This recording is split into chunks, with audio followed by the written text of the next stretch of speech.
everybody says what's old is new, what's fundamental is fundamental. I love that you're now saying, this is big. Tech is fundamental. It's foundational. It's part of what we do. You also touched on, of course, our core 4 values, one of which is wealth builder. And you talked about agents watching their spend. And so if we can just touch on that piece, where do you think there's opportunity for agents, and what should agents avoid doing this year, especially in terms of their own financial well-being?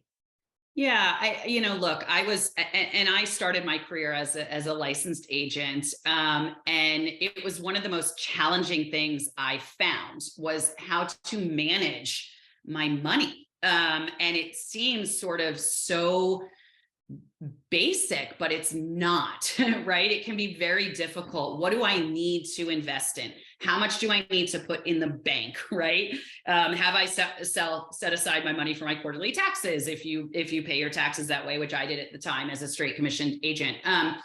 But what I think is really hard to do as an agent, as really anybody, I still learn it now, and I touched on it a little bit, is what am I uniquely qualified to do? And I also said earlier that we're not all experts in everything. And so I think there is a complete need, whether it's, annually or, more frequently than that, but certainly at some point to sit down and say, what am I doing because I think I'm really good at it, and I'm spending money in a way because I think I know better than, or because I've always done it this way and I'm afraid to try something new. But look, it is a honest look in the mirror about what you're really good at, what you really know. We talked about, what buyers are looking for today in listings, what they're looking to get. Are we really individually the best at determining how many, what the marketing pieces should look like, right? Like, probably not all of us individually great at that. So when we have the opportunity to leverage experts, like through our marketing teams that Coldwell Banker offers and has on, for listing concierge and other things, maybe give up a little bit of your personal spend on. We're already investing in that for you. You're investing in your business by being part of Coldwell Banker Realty. Take advantage of those opportunities. Think about those areas that you're spending that aren't driving a real return, and they're taking up a lot of your time.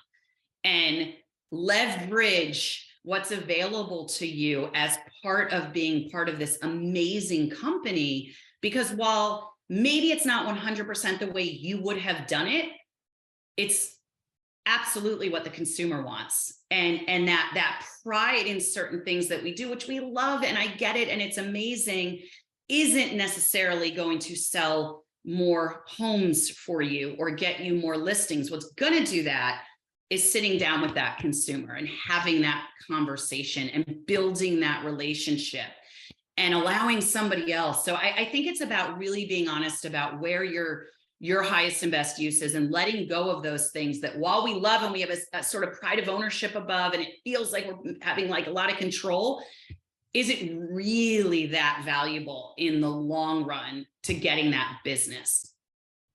I love that. Well, so a couple things you brought up that are so true. I remember going to the National Association of Realtors Expo, and there's vendors everywhere. And I always would tell myself, well, if I could just get one deal, it pays for itself. And how many times have we all found, I'm sure there are many people who are like, oh yes, if you look at your credit card statement, it's maybe the gym that you ideally want to go to, but haven't visited recently. I know it's already February, so some of you are there with me, but it's how many things are we paying for that Coldwell Banker is already giving it to us? Use the thing that you have. And what are the things that are the set it and forget it, like clients for life? What are the things that we can and should be using that are so we look to other things and just focus on the relationship? Yeah. And I think don't forget that is an investment in your business. Clients for life is something that we do as an investment in your business, right? So are we duplicating things? I also think at the beginning of the year is a great time to say, what do I want to learn this year?